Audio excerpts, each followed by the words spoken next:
Good hello good morning morning guys. Viewers. তো আজকে morning walk করতাম বাইরেছি। প্রত্যেকদিনই তো ঘুমাইতি, মা কেস কেস কেস কেস করে ঘুমাইতি বহে। তো আমি আজকে তাড়াতাড়ি ঘুমাতে উঠলাম, তাড়াতাড়ি ঘুমাতে উঠটা মর্নিং ওয়াক করতে পারলাম। শরীর ভালো থাকলো, মা আবার একটু খুশি হইলো লেগে আর কি। তো আমরা তিনজন ওখানে বাইরে গেছি, মর্নিং ওয়াক করতাম, একটু হাঁটাহাঁড়ি করতাম আর কি সামনে ওই। তো তোমরা দেখো লাস্ট পর্যন্ত পাশে থাকো, তো আমার ব্লগটা একটু লাইক কমেন্ট শেয়ার করে দিও। এই দেখো আমরা তিনজন মিল্লা বাইরেছি, আমি, আমার বোন আর একটা ছোট্ট একটা বোন। এই দেখো আমরা এদিকে একটা কালী মন্দির আছে, কালী মন্দিরটা। এরপরে আইবো আবার শীতলা মন্দির, এরপর আবার আইবো একটা মন্দির দেখবা, সত্যনারায়ণ বলা রাম ঠাকুর মন্দির। দেখো ফুলটি কি সুন্দর না, প্যারা লাগতেছে, মানে সকালের ভিউটাই বাম্পার লাগতেছে। এই দেখো আমরা এবছর কুমাইটিলা লিকের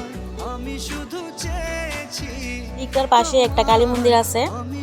দেখো তো আজকের ব্লগটা এতটুকুই, আবার দেখা হবে নেক্সট ব্লগে।